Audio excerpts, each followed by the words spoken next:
Question number 9 देख लेते हैं। इसमें क्या बोला है इसने कि सेल्स जो है वो 24,000 यूनिट्स है और सेलिंग प्राइस पर यूनिट जो है 200 रुपये पर यूनिट है और पीवी रेशो बता रखा है 25% और बीईपी बता रखा है सेल्स का 50%। यानी कि ब्रेक इवन पॉइंट जो हो गया वो 24,000 यूनिट्स का 50% यानी कि 12,000 यूनिट्स हो गया, वो हमारा बीईपी है। और फिक्स्ड कॉस्ट निकालनी है, कैलकुलेट करनी है हमको fixed cost. Fixed cost calculate करने के लिए वही मार्जिनल कॉस्ट शीट वाली बात, मार्जिनल कॉस्ट शीट में क्या बोलते थे, सेल्स में से हम माइनस करते हैं वेरिएबल कॉस्ट और फिर आ जाता है हमारा कॉन्ट्रीब्यूशन, कॉन्ट्रीब्यूशन में से हम लेस कर देते हैं फिक्स्ड कॉस्ट, तो हमारा आ जाता है प्रॉफिट, प्रॉफिट आ जाता है। तो बीईपी एक ऐसा पॉइंट होता है जब हमारे पास में प्रॉफिट और लॉस नहीं होता है, यानी कि प्रॉफिट कितना आता है, जीरो, ना प्रॉफिट होता है ना लॉस। तो बीईपी की जितनी यूनिट्स हम सेल करते हैं उसमें कंट्रीब्यूशन कुछ ऐसा आता है जो फिक्स्ड कॉस्ट के बराबर होता है। जैसे कि 5 रुपये का कंट्रीब्यूशन आया तो फिक्स्ड कॉस्ट भी 5 रुपये की होती है हमारी, फिक्स्ड कॉस्ट के बराबर हम कंट्रीब्यूशन अर्न कर लेते हैं तो हमारा प्रॉफिट जीरो हो जाता है।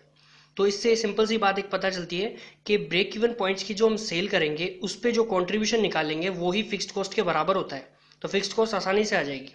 अब ये 50% है सेल्स का, यानी कि 12,000 यूनिट्स, 12,000 यूनिट्स को जब 200 से मल्टीप्लाई कराते हैं तो हमारे पास में आता है 24 लाख की सेल्स।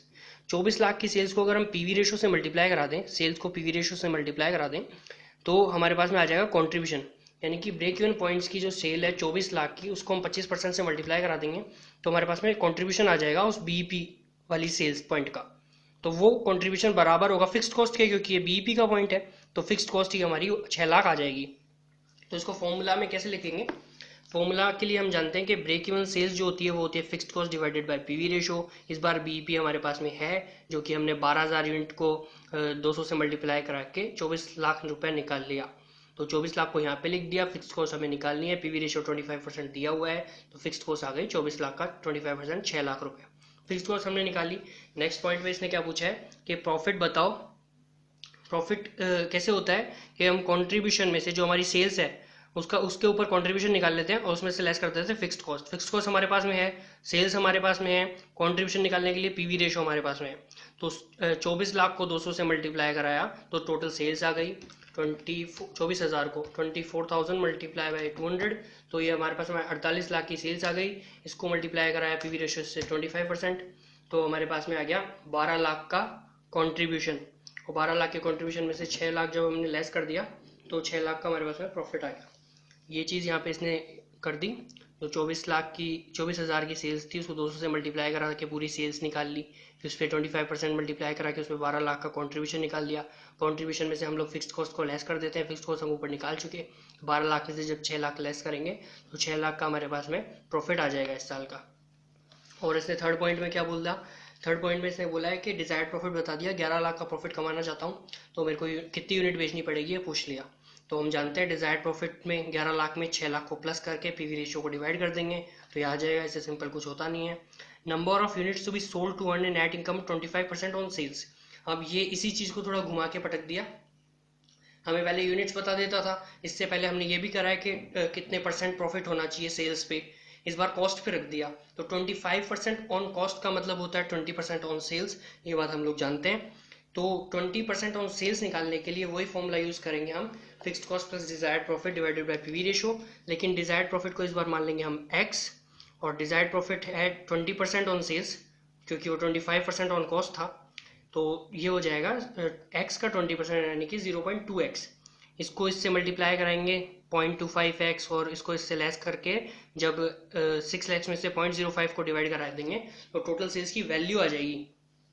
क्योंकि पीवी रेशो से जब हम डिवाइड कराते हैं तो हमारे पास में सेल्स आती है वैल्यू में, अमाउंट आता है पूरे सेल्स का, यूनिट्स नहीं आती। तो जब वो वैल्यू आ जाएगी हमारे पास में जो कि यहाँ पे आ गई, अब इस वैल्यू को हम 200 रुपये पर यूनिट से डिवाइड करा देंगे क्योंकि सेल्स का हमारा सेलिंग प्राइस ये दिया हुआ है। तो 60,000 यूनिट्स बेचने पे हम ये प्रॉफिट अर्न कर लेंगे जो कि 20% ऑन सेल्स होगा और 25% ऑन कॉस्ट होगा। फिफ्थ पॉइंट पे इसने क्या बोला है, selling price per unit if break even point is to be brought down by 4,000 units. अगर अभी हमारी ब्रेक इवन पॉइंट की सेल्स कितनी है, 12,000 यूनिट्स, इसका 50%। अब हमको इसको 4,000 यूनिट से कम करना है, 4,000 यूनिट से कम करना है। तो हमारी बीईपी जो आ गई, इसने बता दिया इनडायरेक्टली कि बीईपी आपकी जो है वो है 8,000 यूनिट्स, जो कि आया है 12,000 यूनिट्स में से लेस करने के बाद में। 12,000 यूनिट्स में से 4,000 यूनिट्स को लेस कर देंगे।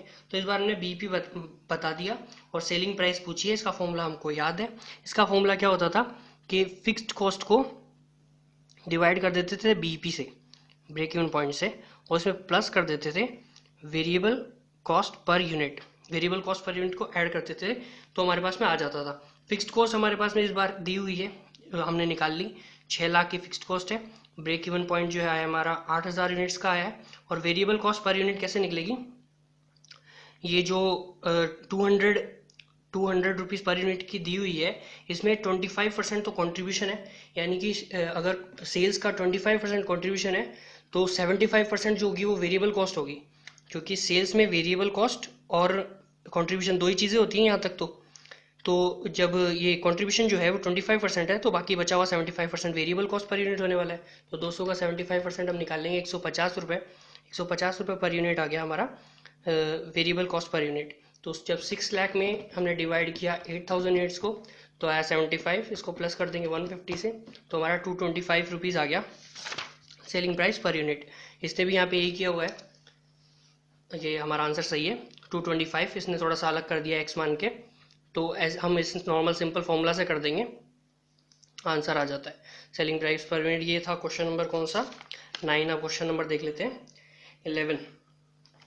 10 तो हम कर चुके। क्वेश्चन नंबर 11 देख लेते हैं। इसमें क्या बोला है, इसमें इसने हमें वेरिएबल कॉस्ट प्रोडक्शन की बता दी, एलिमेंट्स बता दिए कॉस्ट के, और फिक्स्ड कॉस्ट बता दी। 3 चीज़ें बता दी। एक प्रोडक्ट है R9 का जो कि अर्नव लिमिटेड बनाती है, उसमें वेरिएबल कॉस्ट का पोर्शन कुछ ऐसा है, जब डायरेक्ट मटेरियल हम लगाते हैं तो उसमें 30% कॉस्ट ऑफ गुड सोल्ड का लगता है वो, और 15% ये, 10% COGS का ये फैक्ट्री ओवरहेड लग जाता है, 2% कॉस्ट ऑफ गुड सोल्ड का जनरल और एडमिनिस्ट्रेशन ओवरहेड लग जाता है। इसमें फिक्स्ड कॉस्ट अलग से दी हुई है 2,30,000, 71,000 और 68,000 सेलिंग एंड डिस्ट्रीब्यूशन का।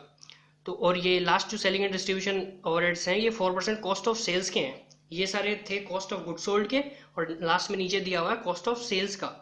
और इसने और हमें बता दिया कि लास्ट ईयर जो है हमने 5,000 यूनिट्स बेची थी 185 रुपीज़ पर यूनिट में, और पूछा क्या है ब्रेक इवन सेल्स पूछ ली इन रुपीज़ में। क्वेश्चन इतना ही है, ये अच्छा क्वेश्चन है, इसका सॉल्यूशन काफ़ी बड़ा सा है। तो पहले तो क्वेश्चन देखते हैं, क्वेश्चन को देख के समझ में आनी चाहिए बात क्या समझ में आती है कि इसने ब्रेक इवन सेल्स पूछी है। ब्रेक इवन सेल्स के लिए हमें सबसे पहले हमें चाहिए होता है फिक्स्ड कॉस्ट चाहिए होती है, जो कि हमें दी हुई है फिक्स्ड कॉस्ट ये रहा, और हमें पीवी रेशो भी चाहिए होता है, रुपीज़ में पूछा है इसने। और पीवी रेशो के लिए हमें कंट्रीब्यूशन निकालना पड़ेगा, वेरिएबल कॉस्ट चाहिएगी उसके लिए, सेलिंग प्राइस पर यूनिट तो इसने हमें दिया हुआ है। तो टोटल सेल्स आ जाएगी 5,000 को 185 पे बेचते हैं तो सेल्स हमारे पास में है। वेरिएबल कॉस्ट का हमें डेटा दिया हुआ है, वेरिएबल कॉस्ट नहीं है हमारे पास में, डेटा दिया हुआ है। तो जब हम सेल्स में से वेरिएबल कॉस्ट को लेस करेंगे तो हमारे पास में कंट्रीब्यूशन भी आ जाएगा, तो और फिर हम बीपी निकाल पाएंगे। तो सबसे पहले हमें कैलकुलेट करनी पड़ेगी वेरिएबल कॉस्ट का पोर्शन, वेरिएबल कॉस्ट निकालनी पड़ेगी इस डेटा से। तो कॉस्ट ऑफ गुड सोल्ड ये है इन सब का परसेंट, इतना इतना परसेंट इसमें लगा हुआ है वेरिएबल कॉस्ट। तो इस डेटा को यूज करके हम वेरिएबल कॉस्ट कैसे निकालेंगे कि cost of good sold total कितना होगा। कॉस्ट ऑफ गुड सोल्ड में ये जो है direct material, DM direct material 0.3% है COGS का, ये सिर्फ नाम लिखा हुआ है यहाँ पे, डेटा तो ये है 0.3% है इसका कॉस्ट ऑफ गुड सोल्ड का। और डायरेक्ट लेबर ये है 15% कॉस्ट ऑफ गुड सोल्ड का, और ये 10% है फिक्स्ड फैक्ट्री ओवरहेड जो भी है। और इसमें 2,30,000 के जो हैं वो फिक्स्ड ओवरहेड भी हैं, और इसमें भी 2% जो है ये कॉस्ट ऑफ गुड सोल्ड का है, जनरल एंड एडमिनिस्ट्रेशन ओवरहेड, और इसमें 71,000 यूनिट रुपए है वो फिक्स्ड के हैं। तो ये सारी चीज़ें मिलके कॉस्ट ऑफ गुड सोल्ड को बना देती है। एक बार वापस इधर देख लेते हैं। कॉस्ट ऑफ गुड सोल्ड में ये सारी चीज़ें आ जाएंगी, डायरेक्ट मटेरियल का वेरिएबल पार्ट, और इसका ये जितना भी और फिक्स्ड लगेगा वो भी, जनरल एंड एडमिनिस्ट्रेशन ओवरहेड तक का कॉस्ट ऑफ गुड सोल्ड का पार्ट है। और सेलिंग एंड डिस्ट्रीब्यूशन अलग है, वो अगर उसको ऐड कर दें हम कॉस्ट ऑफ गुड सोल्ड में तो हमारी आ जाती है कॉस्ट ऑफ सेल्स। तो इसलिए हमने यहाँ तक का डेटा उठा लिया, हमने बोला कि 30% ये है, 15% ये है, 10% ये है, 2% ये है COGS का। तो हमने COGS को बराबर में रख दिया, COGS को बराबर में रख दिया और बोल दिया कि ठीक है भाई 0.3% हम इसको ले लेंगे, और फिर एक बार दिया हुआ है 0.15% इसको ले लेंगे, और फिर एक बार ले लेंगे 0.10%, और फिर एक बार ले लेंगे 0.02% कॉस्ट का। और इसमें ऐड भी हो जाता है 2,30,000, क्योंकि ये भी इसी का है फैक्ट्री ओवरहेड का 2,30,000, और इसमें 71,000 भी ऐड कर देते हैं। तो इन दोनों को हम अलग से जोड़ लेंगे, 2,30,000 प्लस 71,000 तो आ जाता है 3,01,000। तो यहाँ पे लिख देते हैं हम 3,01,000, और इन पॉइंट्स को ऐड कर देंगे, 0.3 प्लस 0.15 प्लस 0.1 प्लस 0.02, तो ये आ जाता है हमारे पास में 0.57 COGS, और यहाँ पे बराबर में COGS है ही हमारे पास में। तो अब इसको इसमें से लेस कर देंगे, 1 में से लेस कर देंगे 0.57, तो ये आ जाएगा हमारे पास में 0.43 COGS, और यहाँ पे हमारे पास में होगा 3,01,000।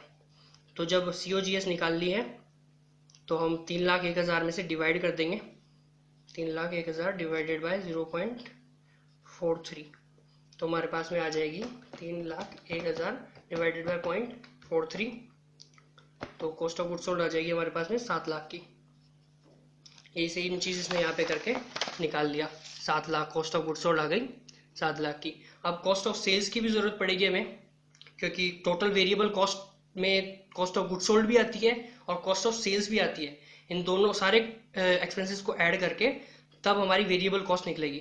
तो हम कॉस्ट ऑफ सेल्स भी निकालेंगे। कॉस्ट ऑफ सेल्स क्या है? कॉस्ट ऑफ गुड्स सोल्ड में जब हम selling and distribution expenses fixed और वेरिएबल दोनों, क्योंकि जो चीज़ हम बेचते हैं उसमें खर्चा आया है, कॉस्ट ऑफ गुड्स सोल्ड और क्या कॉस्ट ऑफ सेल्स, उसमें वेरिएबल और फिक्स्ड दोनों आते हैं। तो उसका वेरिएबल पार्ट और उसका फिक्स्ड पार्ट दोनों, कॉस्ट ऑफ गुड्स सोल्ड में से 7 लाख हमने ऊपर से उठा लिया, और इसने बोला था 0.4% जो है हमारा कॉस्ट ऑफ सेल्स का है ये एक्सपेंस, तो हमने कॉस्ट ऑफ सेल्स लिख दिया और प्लस कर दिया 68,000 जो कि इसने यहाँ पे दिया हुआ था अलग से फिक्स्ड के लिए। सेम वही चीज़ यूज़ की और 68,000 अलग से लिख दिया। अब हम इसको 7 लाख को और 68,000 को ऐड कर देंगे, 7,68,000 आ जाएगा। 0.04 को 1 में से लेस कर देंगे तो 0.96 आ जाएगा, इसमें इससे डिवाइड कराया तो 8 लाख हमारे पास में आ गई कॉस्ट ऑफ सेल्स। अब हमको वेरिएबल कॉस्ट निकालनी है। अब हमें पता है ये सारे खर्चे हमारे हुए थे, ये इसका कॉस्ट ऑफ गुड सोल्ड का 30% था, ये 15, ये 10, ये 2%, और ये था 8 लाख का, यानी कॉस्ट ऑफ सेल्स का 4%। यहाँ पे 7 लाख करते करते गलती हो जाती है, तो ये कॉस्ट ऑफ सेल्स का 4% ये हमने निकाला, इनको ऐड कर दिया तो आ गई variable cost total. Fixed cost निकालने में कोई तकलीफ नहीं थी, इसने अलग से दी हुई थी। 2,30,000, 71,000, 78,000 को हमने 68,000 को हमने ऐड कर दिया, तो आ गई 3,69,000 जो हमारे पास में फिक्स्ड कॉस्ट आ गई। अब हमको पीवी रेशो निकालना है। अब सेल्स हमारे पास में डेटा दिया हुआ था, 5,000 यूनिट्स थी, 185 पे बेच रहे थे, तो सेल्स आ गई, उसमें से हमने वेरिएबल कॉस्ट को लेस कर दिया, कंट्रीब्यूशन आ गया, डिवाइड कर दिया सेल्स से, तो पीवी रेशो आ गया। अब ब्रेक इवन सेल्स का फॉर्मूला हम जानते हैं, फिक्स्ड कॉस्ट उठाई, उसमें पीवी रेशो को डिवाइड कर दिया, तो हमारे पास में ब्रेक इवन सेल्स आ गई। इसमें बस ये डेटा निकालना था, इसलिए क्वेश्चन ज़्यादा अच्छा बन जाता है, बाकी डेटा दिया हुआ नहीं था इतना ढंग से। और profit earn during the last year ये निकालना है हमको, तो प्रॉफिट निकालने के लिए सेल्स में से लेस कर देंगे, सेल्स में से कंट्रीब्यूशन निकाल के और उसमें से लेस कर देंगे हम फिक्स्ड कॉस्ट, तो हमारे पास में प्रॉफिट आ जाएगा। सेल्स हमने टोटल वही वैसे निकाल ली, 5,000 को उससे मल्टीप्लाई करके 185 से सेल्स आ गई। टोटल वेरिएबल कॉस्ट हम निकाल चुके, फिक्स्ड कॉस्ट निकाल चुके, लेस कर दो प्रॉफिट आ जाता है। मार्जिन ऑफ सेफ्टी हम जानते हैं कि ब्रेक इवन सेल्स से ऊपर की सेल्स में से माइनस कर दी ब्रेक इवन सेल्स, जो कि हमने अभी अभी निकाली थी। यहाँ पे सबसे पहले पॉइंट पे हमने बीपी निकाला था, तो इसको लेस करके सेल्स से डिवाइड करा दिया, तो मार्जिन ऑफ सेफ्टी का परसेंटेज आ गया। अब profit if the sales were 10% less than the actual sales. अब जब ये 10% पे हमको प्रॉफिट निकालना है, प्रॉफिट निकालने का तरीका तो वही होता है कि सेल्स में से टोटल वेरिएबल कॉस्ट लेस करो, उसमें से टोटल फिक्स्ड कॉस्ट लेस कर दो। लेकिन जब हम सेल्स को 10% से कम कर रहे हैं तो टोटल वेरिएबल कॉस्ट भी हमारी 10% से कम हो जाएगी, क्योंकि वेरिएबल कॉस्ट वेरिएबल है इसलिए क्योंकि हम उसको जैसे सेल्स को बढ़ाते हैं कम करते हैं तो वो भी चेंज होती है। तो हमने अभी हमारी सेल्स है 9,25,000, इसमें से माइनस कर दी वेरिएबल कॉस्ट 4,31,000, और इसको हम 10% टोटल को ही 90% पे ले आएंगे, 10% कम पे, तो इन दोनों में चेंज आएगा और फिक्स्ड कॉस्ट में कोई चेंज नहीं आएगा, उसको ऐसे कैसे लेस कर देंगे तो हमारा प्रॉफिट आ जाएगा। वरना हम करते क्या है, सेल्स को तो 10% से कम कर देते हैं, वेरिएबल कॉस्ट भूल जाते हैं, इन दोनों को 90% पे लेकर आना, उसमें फिक्स्ड कॉस्ट को लेस करनी है और फिर प्रॉफिट हमारा 75,600 आ जाएगा। 11th क्वेश्चन हो गया। 12th क्वेश्चन को देख लेते हैं। 12th क्वेश्चन में इसने क्या बोला है, ये एंजॉय नाम का प्रोडक्ट बनाती है कंपनी, 14,000 यूनिट्स का डेटा हमें दिया हुआ है, 14,000 यूनिट जो है ये सेल करती है। इसने दे दी सेल्स रेवेन्यू और डायरेक्ट मटेरियल बता दिया, डायरेक्ट लेबर, वेरिएबल ओवरहेड भी बता दी 35,000 और फिक्स्ड ओवरहेड बता दी 28,000। सारा खर्चा सारी कमाई बता दी। और इसके साथ में इसने एक फोरकास्ट, इसने बताया कि एक फोरकास्ट हुआ था सितंबर मंथ में, जिसमें कि ये बात पता चली कि जो डायरेक्ट मटेरियल है और जो वेरिएबल ओवरहेड है, ये वाले डायरेक्ट मटेरियल और वेरिएबल ओवरहेड 10% और 5% से इंक्रीज होने वाले हैं। और ये सब करने के बाद में हमको ये निकालना है number of units to be sold to maintain the same quantum of profit made in अगस्त।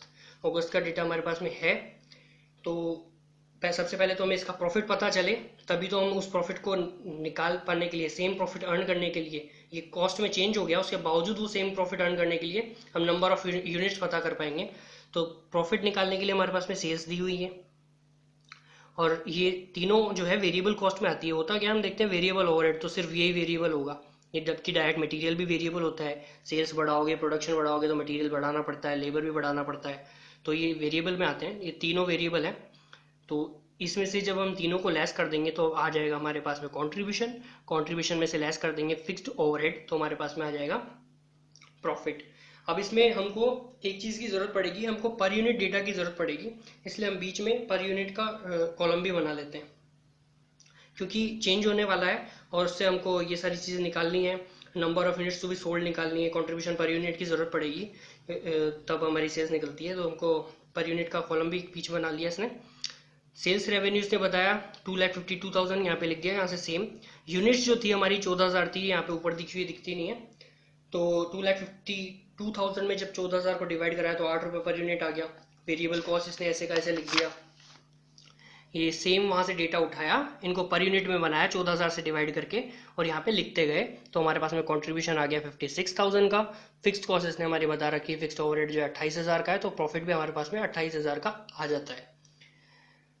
और इसने हमें बोल दिया कि निकालना क्या है, और जो फोरकास्ट के हिसाब से जो प्रॉफिट में डायरेक्ट मटेरियल में और वेरिएबल ओवरहेड में, इन दोनों में चेंज आने वाला है। कितना चेंज आएगा, डायरेक्ट मटेरियल और वेरिएबल ओवरहेड 10% और 5% से चेंज हो जाएंगे, तो वो सेम चेंज हम यहाँ पे ले आएंगे। इसमें डायरेक्ट मटेरियल इंक्रीज हो जाएगा 10% से, यानी कि यहाँ पे जो डायरेक्ट मटेरियल आ जाएगा वो आ जाएगा इंक्रीज होने के बाद में 8.8 रुपये का बन जाएगा। और ये जो वेरिएबल है डायरेक्ट लेबर है, ये ऐसा कैसा रहेगा, इसमें कोई चेंज नहीं बताया इसने, ये 3.5 रहेगा। और वेरिएबल ओवरहेड 5% से इंक्रीज हो जाएंगे, तो जब हम 2.5 में 5% ऐड कर देते हैं तो आ जाता है 2.625, यहाँ पे हम लिख देंगे 2.625। अब हमारा कंट्रीब्यूशन और सेल्स प्राइस तो हमारा वही रहेगा 18 का, तो अब हमारा कंट्रीब्यूशन चेंज हो जाएगा, तो हम 18 में से लेस कर देंगे 8.8, फिर लेस कर देंगे 3.5, फिर लेस कर देंगे 2.625, तो हमारे पास में आ जाएगा, अब कंट्रीब्यूशन चेंज हो चुका है, ये आएगा हमारे पास में 3.075। ये सेम चीज़ है जो यहाँ पे एक्स वाई करके निकालने वाला है उसको हमने यहाँ पे सिंपल तरीके से निकाला है। और अब हमारे पास में कंट्रीब्यूशन पर यूनिट है चेंज होने के बाद वाला, और इसने प्रॉफिट बोला है कि ये 28,000 का प्रॉफिट आप हमें कमा के दो और यूनिट बता दो कितनी बेचनी है।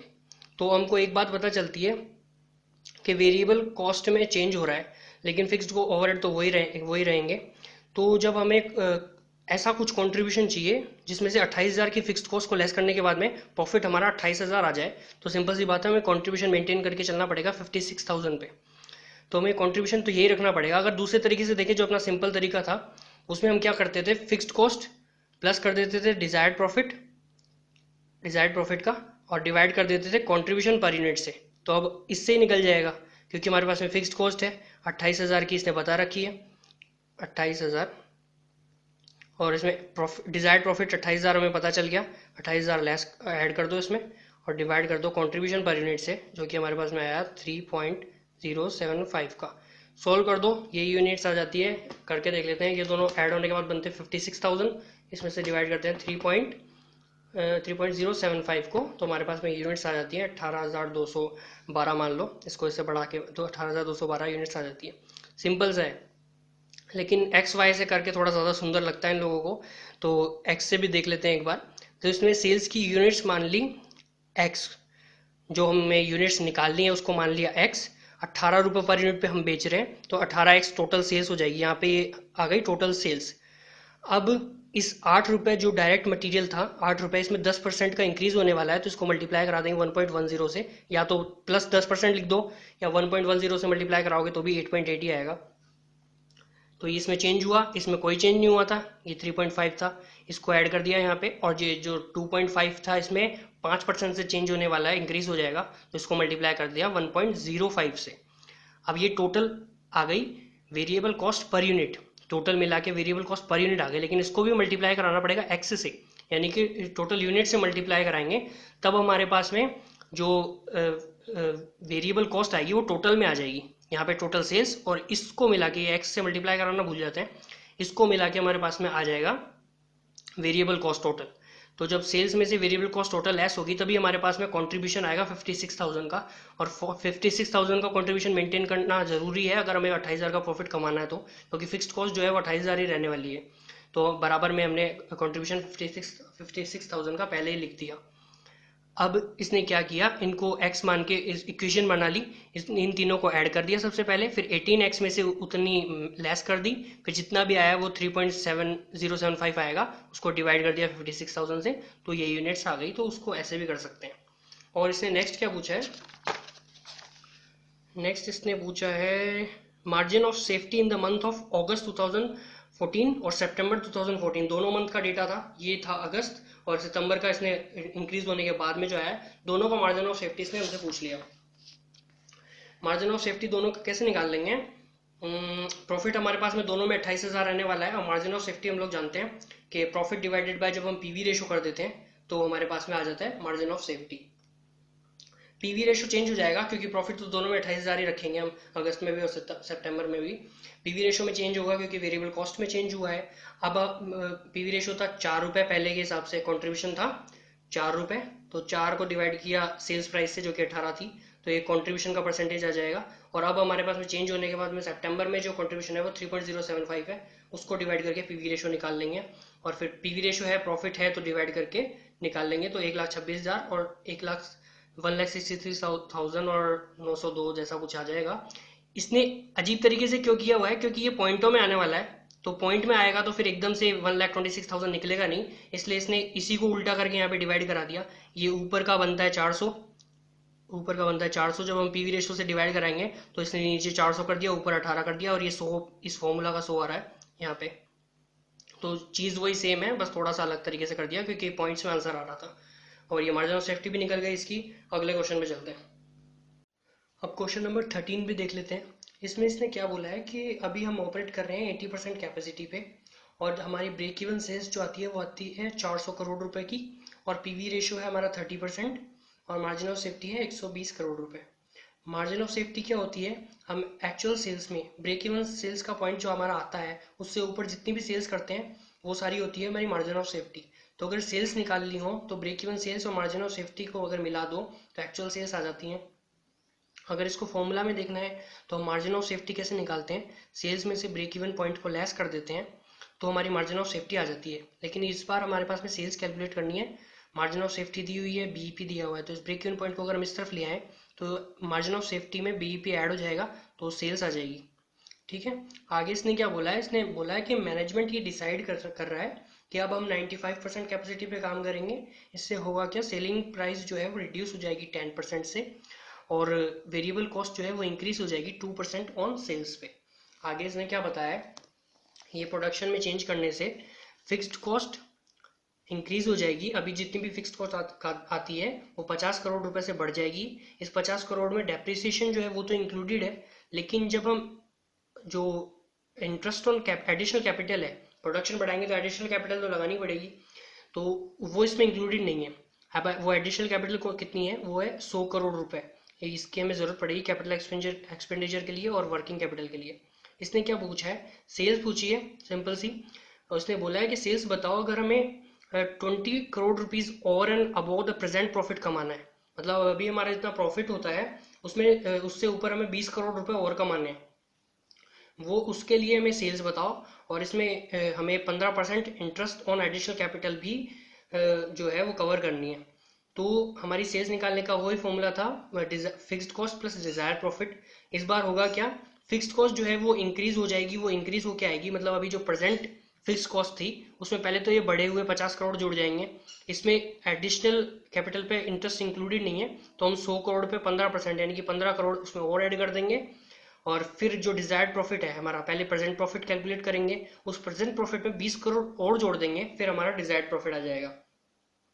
तो जब हमें इतनी सारी चीज़ें चाहिए तो हमें फिक्स्ड कॉस्ट निकालनी पड़ेगी पहले अपनी प्रेजेंट वाली, फिर उसको बढ़ा के उसमें 50 करोड़ जोड़ के 15% का इंटरेस्ट जोड़ के हम रिवाइज्ड फिक्स्ड कॉस्ट निकाल लेंगे।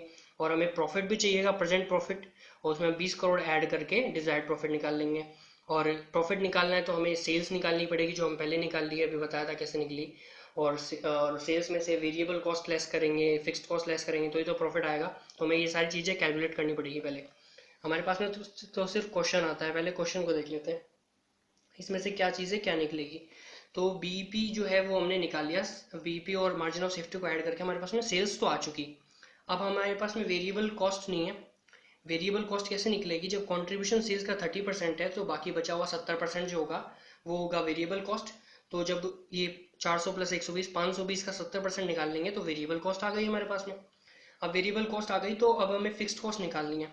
Fixed cost break even point पे जितना भी कंट्रीब्यूशन होता है वो फिक्स्ड कॉस्ट के बराबर होता है, ये बात हम पहले भी कर चुके हैं। तो 400 करोड़ का जब हम 30% निकालेंगे तो जो हमारे पास में कंट्रीब्यूशन आएगा वो आएगा फिक्स्ड कॉस्ट के बराबर, यानी कि वो फिक्स्ड कॉस्ट आ जाएगी हमारे पास में। और प्रॉफिट निकालना है तो हमारे पास में टोटल सेल्स थी 520, उसमें से हम वेरिएबल कॉस्ट निकाल चुके वो लेस कर देंगे, फिक्स्ड कॉस्ट निकाल चुके वो लेस कर देंगे, तो हमारे पास में प्रेजेंट प्रॉफिट आ जाएगा। तो हम आगे का क्वेश्चन कर पाएंगे। यही सारी चीज़ें इसने करी है यहाँ पे। टोटल सेल्स निकालने के लिए बीईपी को मार्जिन ऑफ सेफ्टी को ऐड कर दिया, 520 करोड़ आ गई। वेरिएबल कॉस्ट निकालने के लिए इसने 520 करोड़ का 70% निकाल लिया, क्योंकि 30% जो था वो कंट्रीब्यूशन था, तो ये 364 करोड़ आ गया वेरिएबल कॉस्ट।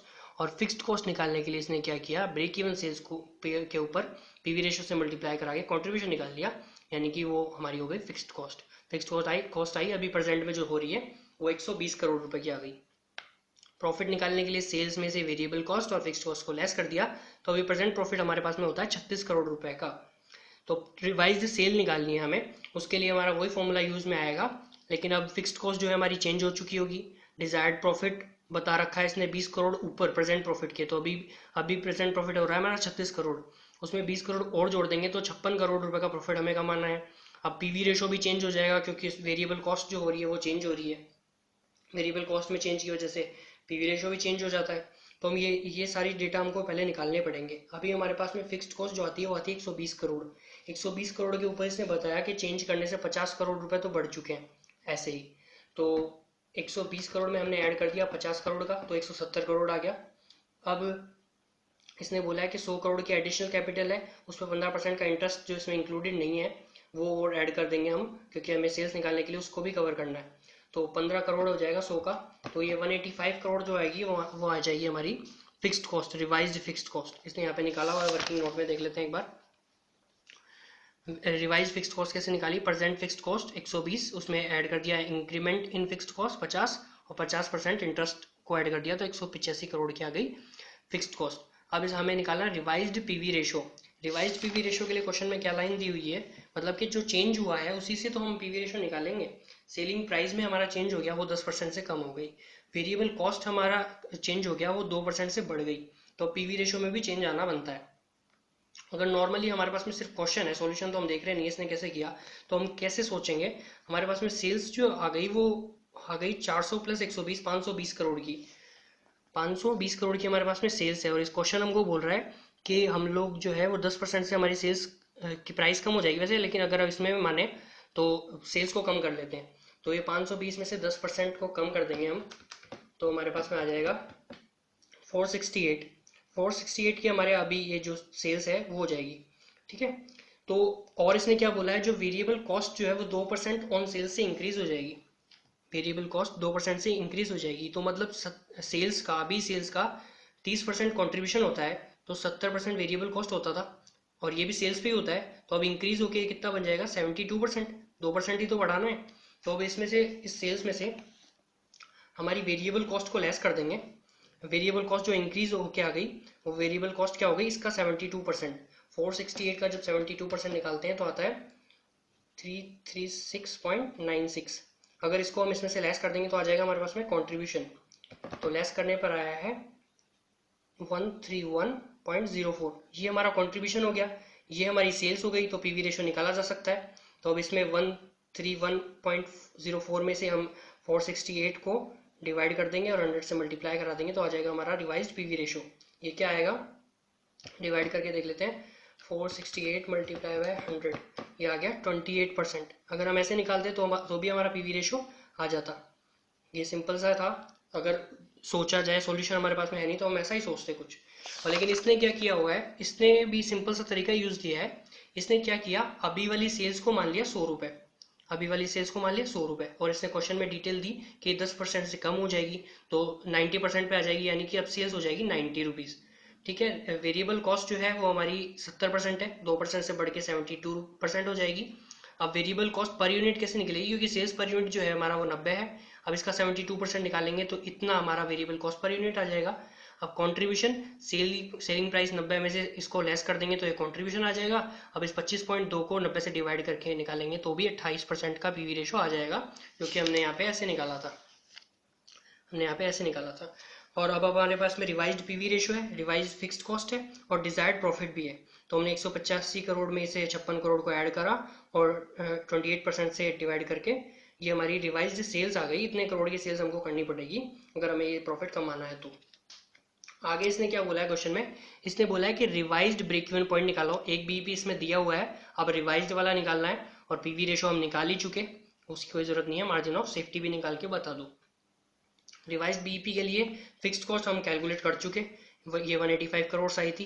पीवी रेशो हमारे पास में है ही, fixed cost divided by PV ratio कर देंगे तो हमारे पास में आ जाएगा revise break even point. Revise PV ratio हमारे पास में पहले से कैलकुलेट कर लिया था हमने, 28% का निकला था। अब revise margin of safety, revise sale का जो अब सेल्स करने वाले हैं उस सेल्स में से ब्रेक इवन सेल्स जो हमने यहाँ पे अभी भी निकाली उसको लेस कर देंगे।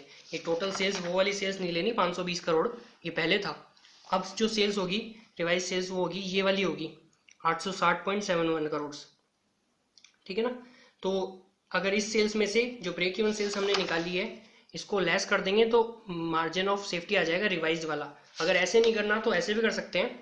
हमारे पास में प्रॉफिट जो है वो आ गया 56 करोड़ का, profit divided by PV ratio करेंगे, यानी कि 56 डिवाइडेड बाय 28% करेंगे तो भी 200 आ जाएगा, जो 200 हमारी 200 करोड़ मार्जिन ऑफ सेफ्टी होगी। ऐसे भी निकल सकता है।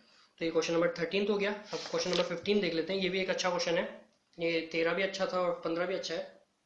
इसमें सिर्फ एक पॉइंट अच्छा है लेकिन 15 में, और बढ़िया पॉइंट है। अब इसमें देखते हैं कि इसने क्या बोला, प्रोडक्ट को हम बेचते हैं 30 रुपये पर यूनिट पे, और जो डिटेल्स दी हुई है वो कुछ ऐसे हैं, 16,000 यूनिट्स बनाते हैं और बेचते हैं, और 10 रुपये जो है हमारा पर यूनिट लॉस आ जाता है। तो कुल मिला के लॉस हो गया हमारा, अगर 16,000 को 10 से मल्टीप्लाई करा दें 1,60,000 का लॉस आता है। लेकिन जब हम सेल्स की वॉल्यूम को बढ़ा देते हैं और 40,000 यूनिट्स बना देते हैं तो हम एक प्रॉफिट कमा लेते हैं 8 रुपये पर यूनिट का। पहले तो हम 10 रुपये पर यूनिट का लॉस कवर कर लेते हैं और फिर उसके ऊपर 8 रुपये का प्रॉफिट और कमा लेते हैं, यानी कि 40,000 यूनिट्स पे 8 रुपये पर यूनिट का प्रॉफिट हुआ तो 3,20,000 का प्रॉफिट हो गया।